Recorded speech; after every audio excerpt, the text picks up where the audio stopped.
ये हमारे पास है कैश बुक। कैश बुक में हम क्या करते हैं, जो भी हमारे बिजनेस की सभी ट्रांजैक्शंस को रिकॉर्ड करने के लिए हम कैश बुक का प्रयोग करते हैं। इस कैश बुक में हमारे पास ये पूरा पेज एक पेज होता है। इस पेज को दो पार्ट के अंदर डिवाइड किया हुआ होता है।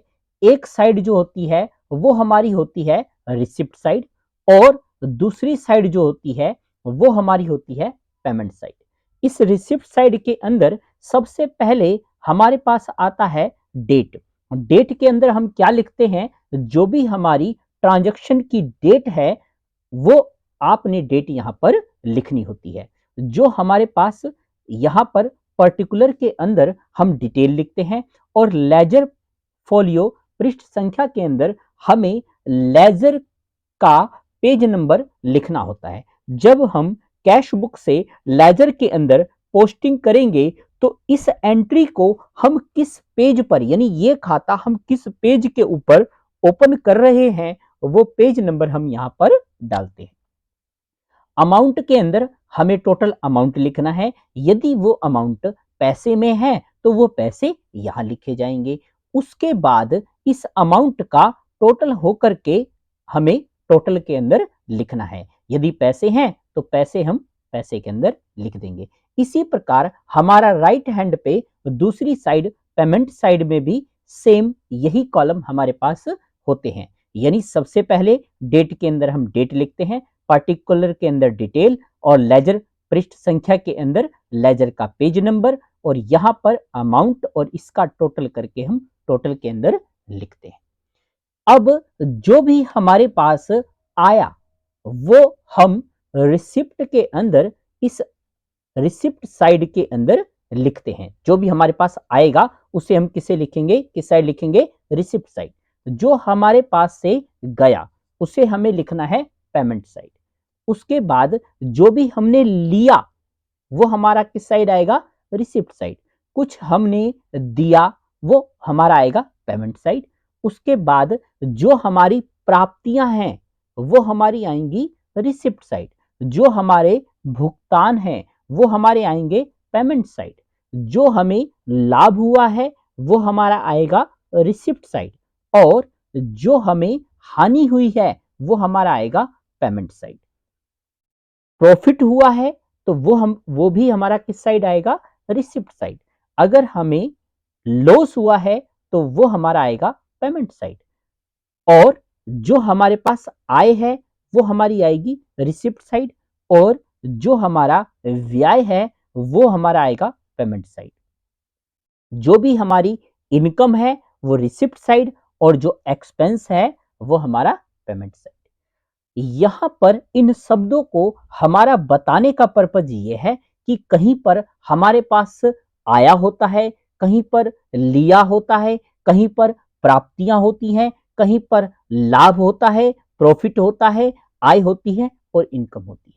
तो इन शब्दों को बताने का पर्पज ये है कि जो भी हमारे पास आया, लिया, प्राप्तियां, लाभ, प्रॉफिट, आय और इनकम, ये सारी की सारी हमारी रिसिप्ट साइड है। गया, दिया, भुगतान किया, हानि, लॉस, व्यय और एक्सपेंस, ये हमारे सारे के सारे पेमेंट साइड आएंगे। इन शब्दों को हमें अच्छे से समझ लेना है, क्योंकि इसी के आधार पर हम कैश बुक को तैयार करने वाले हैं। तो अब हम आगे बढ़ते हैं। यहां पर हमारे पास जो रिसिप्ट साइड होती है ये हमारी क्रेडिट साइड है, और जो हमारी पेमेंट साइड होती है ये हमारी डेबिट साइड है। क्रेडिट को हम सी आर से डिनोट करते हैं। सी आर का मतलब क्रेडिट है, करोड़ नहीं है। डेबिट को हम डी आर से डिनोट करते हैं। यहां पर डी आर का मतलब डॉक्टर नहीं है, डेबिट है। इधर रिसिप्ट साइड जब हम नरेशन लिखेंगे तो बाय का यूज करेंगे, और जब हम पेमेंट साइड यानी डेबिट साइड जब हम नरेशन लिखेंगे तो टू का यूज करेंगे। हमारे पास एक कंपनी हमारी है, ये हमारी कंपनी है, और ये कंपनी का ओनर है। यहां पर हमें यह बात समझनी है कि कंपनी जो है वो अलग होती है और जो ओनर होता है कंपनी का वो अलग होता है। कंपनी में जो पैसा ओनर बिजनेस स्टार्ट करने के लिए, कंपनी को स्टार्ट करने के लिए जो पैसा लगाता है उसे हम क्या कहते हैं? कैपिटल। उसे हम क्या बोलेंगे? कैपिटल बोलते हैं। जो पैसा बिजनेस स्टार्ट करने के लिए कंपनी के अंदर लगाया जाता है, जो ओनर लगाता है, उसे हम क्या बोलेंगे? कैपिटल। यदि ओनर कंपनी से कुछ क्या करता है? निकालता है, कंपनी से कुछ निकालता है, हो सकता है वो पैसे के रूप में निकाले, हो सकता है वो माल के रूप में निकाले, कोई सामान निकाले, तो उसे हम क्या बोलते हैं? ड्राइंग बोलते हैं, आहरण बोलते हैं। कंपनी से ओनर पर्सनल यूज के लिए जो निकालता है वो ड्राइंग कहलाता है, और जो एक ओनर कंपनी के अंदर जो बिजनेस स्टार्ट करने के लिए, कंपनी स्टार्ट करने के लिए जो पैसा इन्वेस्ट करता है, जो लगाता है, उसे हम क्या कहते हैं? कैपिटल कहते हैं। तो हमने 1/4/2022 को व्यवसाय के स्वामी श्रीमान श्याम से व्यवसाय को प्रारंभ करने के लिए 90 लाख रुपए नगद प्राप्त किए। 1/4/22 को व्यवसाय के स्वामी श्रीमान श्याम से व्यवसाय को आरंभ करने के लिए 90 लाख रुपए नगद प्राप्त किए। ये क्या है? ये हमारी सिंपल लैंग्वेज है। इस सिंपल लैंग्वेज को हमें क्या करना है? इस सिंपल लैंग्वेज को हमें अकाउंटिंग लैंग्वेज में तराश करके लिखना है। कैसे करेंगे? डेट के अंदर हम यहाँ डेट लिख देंगे, और पैसा, क्योंकि व्यवसायिक स्वामी ने क्या किया है, जो ओनर है उसने क्या किया है, व्यवसाय स्टार्ट करने के लिए जो पैसा लगाया है, तो उसके लिए हम क्या वर्ड यूज करेंगे? कैपिटल, यानी capital account of mister Shyam. और नरेशन लिखने के लिए हम क्या करेंगे? बाय का यूज करेंगे। जो capital account of mister Shyam है उसके नीचे क्या करना है? हमें अंडरलाइन करना है। और जो हम नीचे लिख रहे हैं वो क्या है? वो नरेशन है। आप नीचे लिखेंगे बाय कैश रिसीव्ड, यानी हमें जो पैसा मिल रहा है वो कैसे मिल रहा है? क्या वो नगद है? क्या वो चेक के रूप में मिल रहा है? या फिर ओनर ने कोई बिल्डिंग इन्वेस्ट की है? यानी कुछ भी हो सकता है। तो इस केस में क्या है? कैश मिल रहा है, तो इसलिए हम नरेशन में क्या लिख देंगे? By cash received 90 lakh. और इस 90 लाख का टोटल करके हमने इस टोटल के ऊपर लेकर के गए हैं। उसके बाद हमने क्या किया? इस 90 लाख रुपया बिजनेस में लगाया। उसके बाद हमने 25 लाख रुपए की एक बिल्डिंग परचेज कर ली। 1/4/22 को हमने बिल्डिंग एक खरीदी है, कितने की? 25 लाख। अब 25 लाख रुपया हमारे पास से क्या हो रहा है? जा रहा है, गया। तो ये किस साइड आएगा? हमारा पेमेंट साइड आएगा। यहां पर ये पैसा जो बिजनेस के अंदर क्या हो रहा है? आया है। हमें जो सोचना है वो बिजनेस की तरफ से सोचना है, उस ओनर की तरफ से नहीं सोचना है।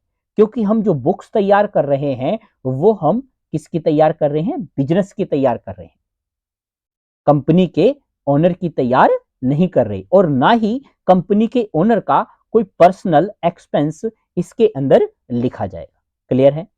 तो हमने बिल्डिंग जो खरीदी है कितने की? 25 लाख की। तो बिल्डिंग क्या है? हमारा अकाउंट है, उसके नीचे आप क्या करेंगे? अंडरलाइन करेंगे। और नीचे नरेशन कैसे लिखोगे? टू कैश पेड, कितना? 25 लाख अमाउंट वाले कॉलम में लिखा, और उसके बाद इसका टोटल करके हमने इसके नीचे लिखा। अब यहां पर एक बात आप ध्यान रखेंगे, जो कैश से रिलेटेड है, जो भी हम कैश पेमेंट कर रहे हैं उसके नीचे आपने एक अंडरलाइन लिखना है। कैश रिसीव्ड हो रहा है तो उसके नीचे एक अंडरलाइन आएगा, और कैश जो हम पेमेंट कर रहे हैं उसके नीचे भी हम एक अंडरलाइन लगाएंगे। ये कैश के नीचे अंडरलाइन क्यों लगा रहे हैं ये हम आगे आपको बताने वाले हैं। उसके बाद हमने क्या किया? मशीनरी परचेज कर ली है, मशीन खरीदी है हमने, कितने की? 15 लाख रुपए की। 15 लाख रुपए की मशीन खरीदेंगे तो क्या होगा? तो पैसा हमारे पास से जाएगा, यानी गया। क्या लिखोगे आप? 1/4/22 को मशीन परचेज की तो 1,4,22, machine account to cash paid 15 lakh और उसका टोटल करके हम बाहर निकालते हैं। उसके बाद हमने व्हीकल परचेज कर लिए तो 1,4,22 को यहां पर क्या लिखोगे, व्हीकल्स अकाउंट। यहां ध्यान दीजिए, यहां मैं आपको यह समझा रहा हूं कि अमाउंट और टोटल में क्या फर्क है। To cash paid for bike, bike ले ली हमने 17,000 रुपए की। To cash paid for tempo, tempo हमने परचेज कर लिया 2,20,000 रुपए का। और हमने एक ट्रक खरीद लिया to cash paid for truck कितने का, 6 लाख का। देखिए हमने एक बाइक ली क्योंकि बिजनेस करने के लिए हमें क्या करना पड़ेगा, ऑर्डर लाना पड़ेगा, ठीक है ना, और पेमेंट लेकर के आनी पड़ेगी। तो उसके लिए हमने क्या रख ली, बाइक रख ली। टेम्पो, अगर हमें 10 से 15 किलोमीटर तक अपना सामान भेजना है तो उसके द्वारा हम क्या करेंगे, टेम्पो के द्वारा, 3 व्हीलर के द्वारा हम भेज देंगे।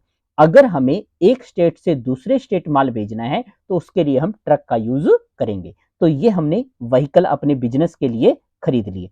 अब इन सब का टोटल करके आप व्हीकल वाले अकाउंट के सामने लिख देंगे। कैसे, ऐसे इन सब का हमने टोटल किया तो ये कितना आ गया, 8,90,000 रुपया। 6 लाख, 6 और 2 8 और 70,000 और 20,000 यानी 90,000, तो 8,90,000 ये हमारा टोटल हो गया। उसके बाद हमने फर्नीचर खरीद लिया कि हमें बैठने के लिए कंपनी के अंदर क्या चाहिए था, फर्नीचर चाहिए, तो 70,000 रुपए का हमने फर्नीचर लगा लिया। उसके बाद टू कैश पेड 70,000। फिर हमने बैंक में सिक्योरिटी, बैंक में अपना अकाउंट खुलवाया, किसके लिए, कि भाई हमें पार्टियों को चेक देना पड़ेगा, पार्टियों से हम चेक रिसीव करेंगे, तो उसके लिए हमने अब क्या किया, बैंक में एक अकाउंट खुलवा लिया। तो बैंक सिक्योरिटी, बैंक कहता है भाई आपको ना सिक्योरिटी के रूप में 40,000 रुपया रखना पड़ेगा। तो हमने bank security account to cash paid कितना, 40,000, वो हमने सिक्योरिटी के रूप में बैंक में अकाउंट खुलवा करके और सिक्योरिटी के रूप में 40,000 रुपया जमा करवा दिया। उसके बाद हमने एक मीटर लगवाया तो उसकी हमें सिक्योरिटी बिजली बोर्ड के अंदर डिपॉजिट करवानी पड़ी। इलेक्ट्रिसिटी सिक्योरिटी अकाउंट कितना, 15,000 रुपया हमने सिक्योरिटी का दे दिया टू कैश पेड 15,000।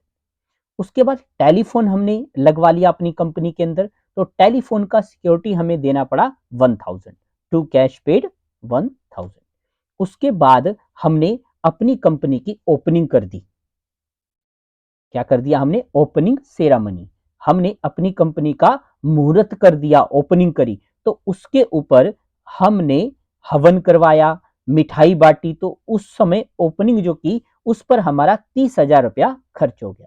तो ओपनिंग सेरेमनी नीचे क्या लिखेंगे, टू कैश पेड 30,000।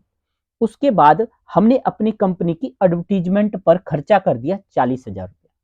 तो यहां लिखा हमने advertisement expense to cash paid 40,000। Electricity generator हमने एक ले लिया कि भाई लाइट जाने के बाद हमें इलेक्ट्रिसिटी की कोई प्रॉब्लम ना हो, उसके लिए हमने एक जनरेटर खरीद लिया 1 लाख रुपए का।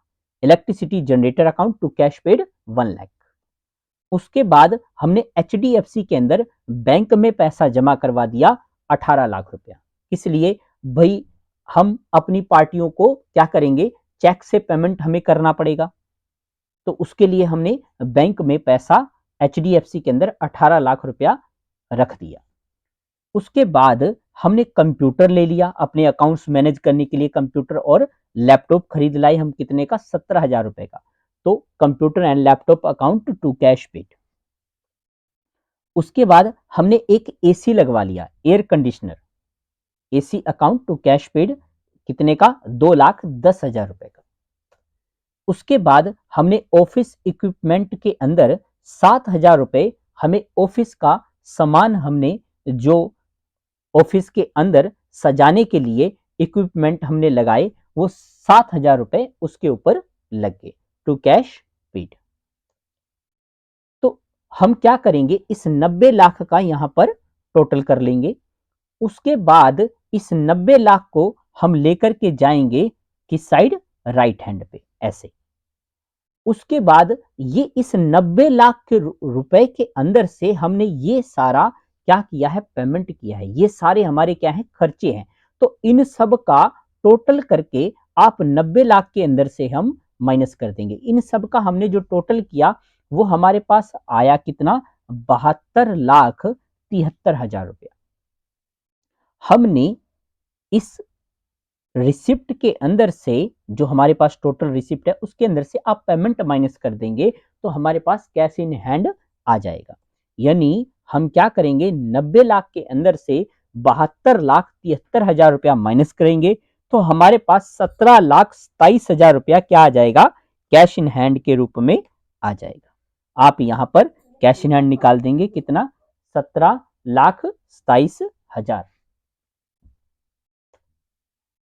उसके बाद हमने यहाँ पर हमारा अब कैश इन हैंड आ गया है कितना, 17,27,000।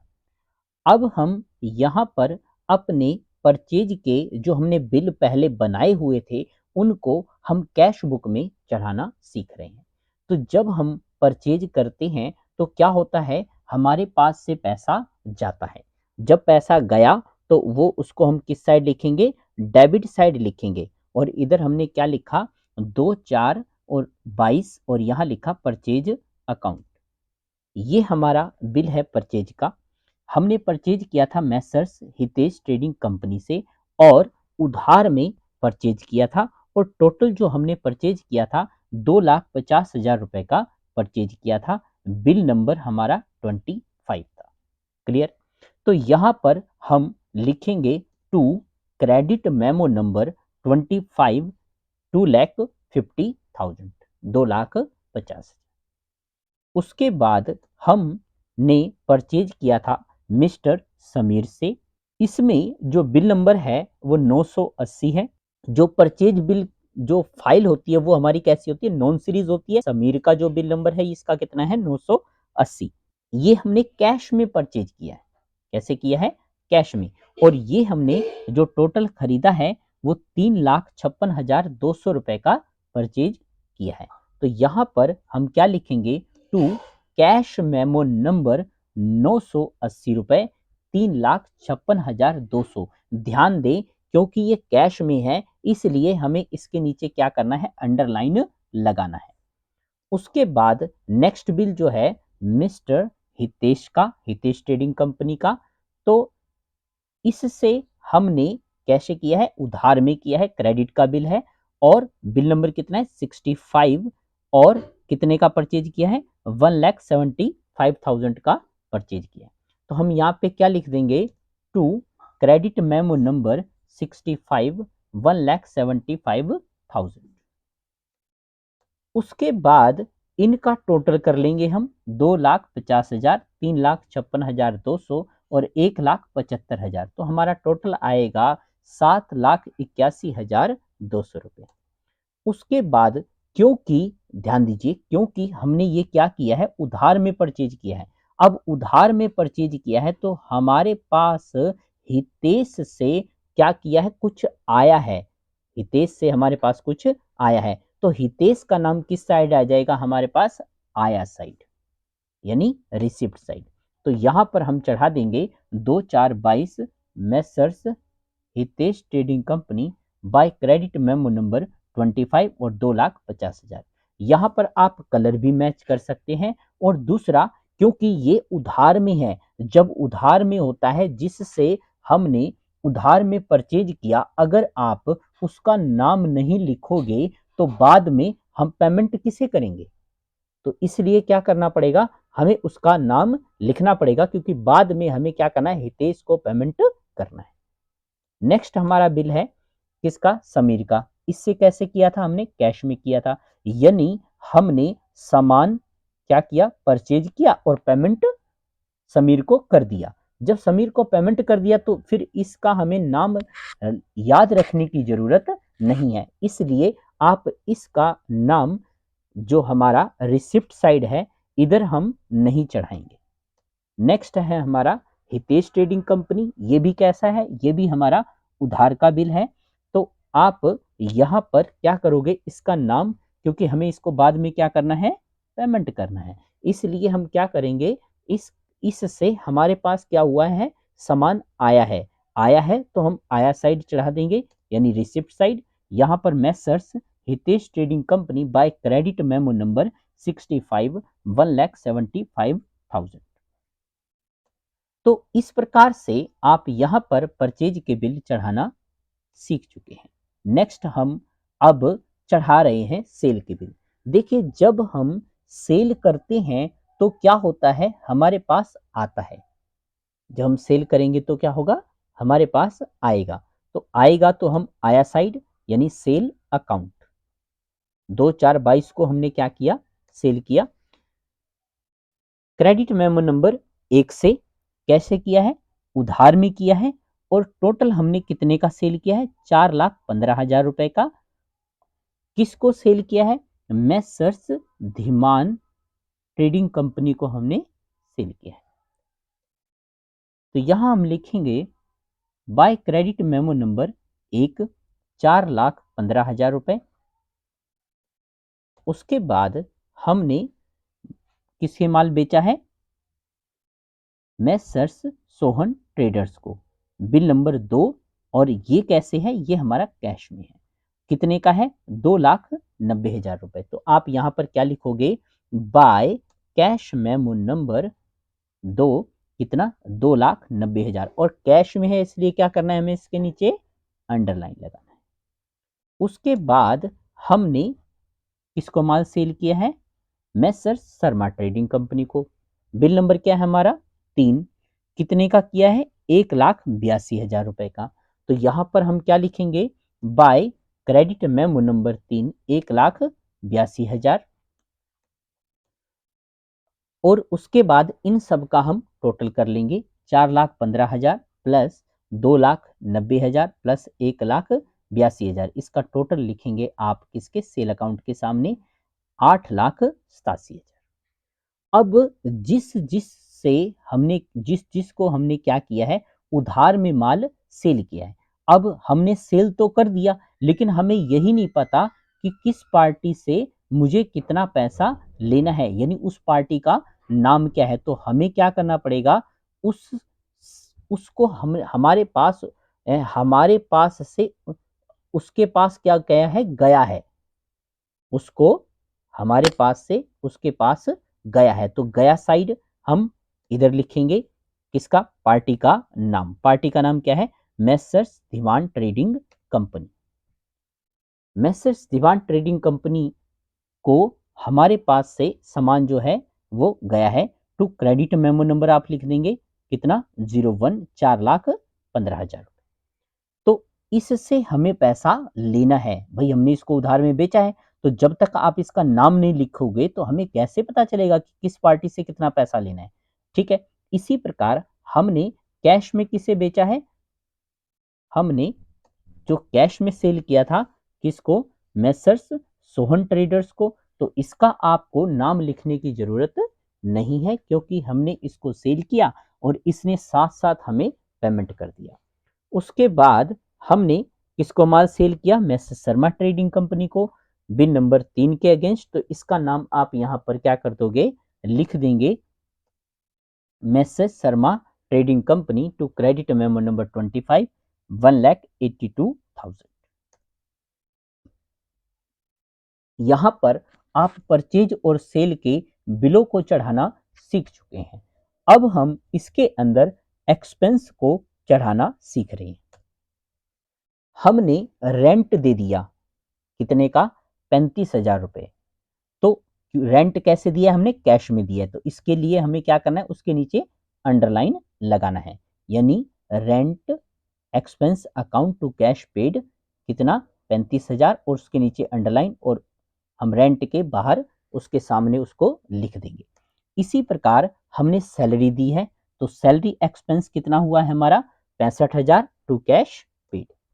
और हमने पेट्रोल पे हमारा खर्चा हुआ है, petrol expense count to cash paid 5,000। और हमारा इलेक्ट्रिसिटी एक्सपेंस बिल आ गया, उसका हमने पेमेंट कर दिया कितने का, 17,200 रुपए का टू कैश पेड। ध्यान दीजिए, जो भी कैश है उसके नीचे हम क्या कर रहे हैं, अंडरलाइन कर रहे हैं। उसके बाद हमने टेलीफोन का हमारा बिल आ गया, तो telephone expense to cash paid कितना 1100 रुपया। और कार्टेज एक्सपेंस हमारे पास आया है 1000 टू कैश पेड। हमने जो कार्टेज को रिफिल करवाया अपने प्रिंटर के अंदर कितने का 1000 रुपये का। और एंटरटेनमेंट एक्सपेंस वो हमारा चाय पानी का जो खर्चा है उसके लिए हम क्या यूज करते हैं इंटरटेनमेंट, चाय का बिस्किट का कैंपा का। तो जो हम काम करते हुए चाय बिस्किट या कैंपा लेते हैं उसके लिए हम लेजर का क्या नाम लिखते हैं इंटरटेनमेंट के अंदर। उसे आप किस लेजर में डालोगे entertainment expense count debit to cash paid. तो हमारे 500 रुपए इस बात पे खर्च हो गए, तो यहां हमने लिख दिया 500। उसके बाद ऑफिस मेंटेनेंस एक्सपेंस, ऑफिस को मेंटेन करने में हमारे पास 900 रुपया वहां खर्च हो गया, तो टू कैश पेड। उसके बाद हमने वेजेस दे दी, हमारे पास एक ट्रक आया उसको हमने क्या किया अनलोड करवाया। अनलोड करवाने का हमने 1500 रुपया उनको मजदूरों को वेजेस दे दी, तो wages account to cash paid 1500। उसके बाद फ्यूल एंड पावर, जो हमारे पास जो हम प्रोडक्ट तैयार कर रहे हैं उसके ऊपर फ्यूल हमारा तेल यूज हो रहा है और पावर यूज हो रहा है, तो उसका हमने 2000 रुपया पेमेंट किया, टू कैश पेड 2000। आप इन सब का क्या कर लेंगे टोटल कर लेंगे, यानी 17,27,000 प्लस उसके अंदर हमने किया 2,50,000 और 17 लाख 1,75,000 प्लस हमने 8,87,000 ये प्लस किया, तो ये टोटल हमारे पास आ गया कितना 30,39,000। यानी 17,27,000 के अंदर हमने प्लस क्या किया है 2,50,000 1,75,000 8,87,000, तो टोटल हमारे पास कितना आ जाएगा 30,39,000। ये हमारे पास टोटल पैसा आया है। आय के अंदर से आप गए को क्या करोगे माइनस कर दोगे, यानी हमने इन सब का यहां पर टोटल कर लेना है। सबसे पहले आप 30,39,000 को नीचे लिख लेंगे 30,39,000 और इन सभी का यहां पर हमने टोटल कर लिया। ये कितना आ गया 15,07,400 रुपया। अब 30,39,000 के अंदर से हम माइनस कर देंगे कितना 15,07,400, यानी रिसिप्ट के अंदर से आप पेमेंट को माइनस करेंगे तो कैश इन हैंड हमारा निकल करके आ जाएगा। यानी हमारे हाथ में कितना रहेगा, देखो इतना मेरा टोटल रिसीव हुआ, जितनी मैंने पेमेंट कर दी, तो बाकी का मेरा हाथ में मेरे कैश इन हैंड कितना बचा वो निकल के आ जाएगा। क्या करेंगे हम 30,39,000 के अंदर से 15,07,400 को माइनस कर देंगे, तो 15,31,600 रुपया हमारा क्या आ जाएगा कैश इन हैंड।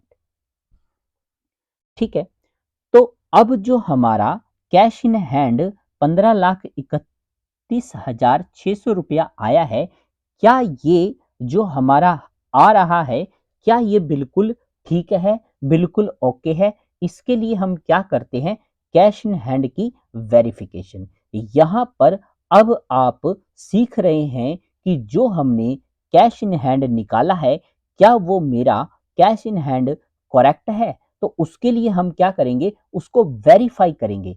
जो मैं आपको कहता था कि कैश के नीचे अंडरलाइन लगा दो, उसको लगाने का पर्पज यही था। मैंने कहा था आपको आगे मैं बताऊंगा, तो मैं अब बता रहा हूं कि जो हमने कैश के नीचे अंडरलाइन आपको लगवाई है वो कैश इन हैंड की वेरिफिकेशन के लिए लगवाई गई थी। कैसे करेंगे ध्यान दीजिए। सबसे पहले आप कैश इन हैंड को वेरीफाई कैसे करेंगे, verification of cash in hand. सबसे पहले आप लिख लें कि जितना हमारा कैश इन हैंड है कितना है 17,27,000 रुपया। ठीक है, उसमें कैश को आप ऐड कर लें। कैश कौन सा है हमारे पास ये वाला 2,90,000, आप इसके अंदर क्या कर लोगे ऐड कर लोगे, यानी प्लस कर लेंगे हम 2,90,000 रिसीव्ड बाय सेल वाला।